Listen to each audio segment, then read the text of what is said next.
భాగ్య గారి భాగ్య గారు ఎవరో లేచి నించుంటే ఓకే సార్.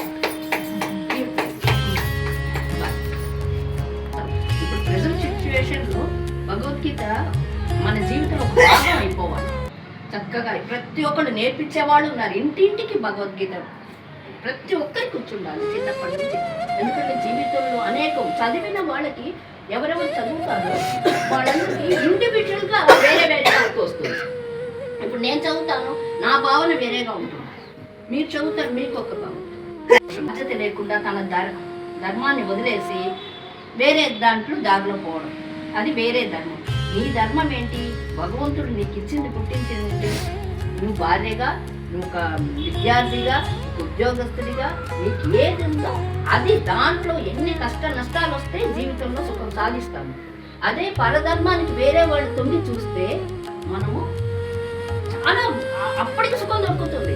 ఇప్పుడు నేను ఈ ధర్మాన్ని వదిలేసి నాకు అక్కడికి పోతే నేను చక్కగా కిటీ పార్టీ అని నా కుటుంబాన్ని నేను బాధ్యత వదిలేసి కిటీ పార్టీ అని ఇదని పార్టీలని భజన్లని అన్ని వదిలేసి వెళ్ళిపోతే ఆ రోజుకి బాగుంటుంది. కానీ జీవిత చర్మాంకంలో ఎంత పోగొట్టుకుంటామో అప్పుడు జీవిత కాలం జరిగిపోయిన తర్వాత మనం ఏమి సాధించడం. ఇంకో భక్తి కూడా, భక్తి ఎంతసేపు మన ఇంట్లో పూజలు భజనలు సంఘాలు తిరుగుతూ ఉంటాం, మన కుటుంబ బాధ్యత వదిలేస్తాం.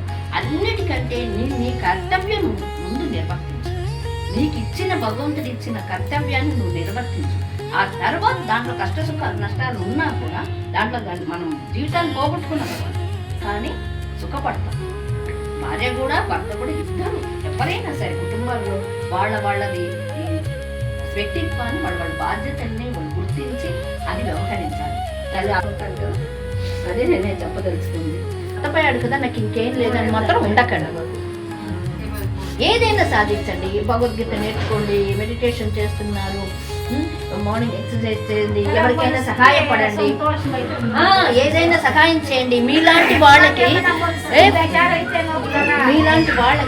ఏదైనా హెల్ప్ చేయండి.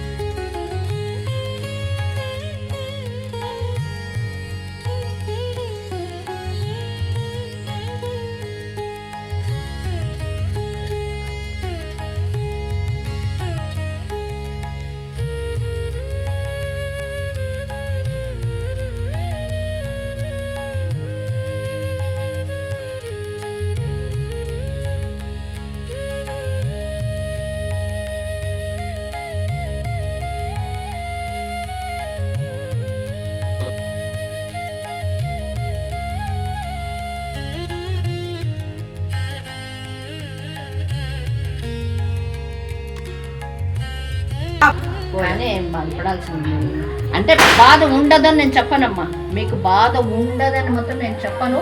కానీ ధైర్యంగా ఉండాలి. ఒక వస్త్రం తీసి భగవద్గీతను చెప్పేది అదే, ఒక వస్త్రం తీసి ఇంకొక వస్త్రం మార్చుకున్నట్టే. అది కాలచక్రం, ఒకడు ముందుకు పోతారు, ఒకడు వెనక్కిపోతారు. కానీ అదే జీవితం అక్కడే ఉండిపోకూడదు.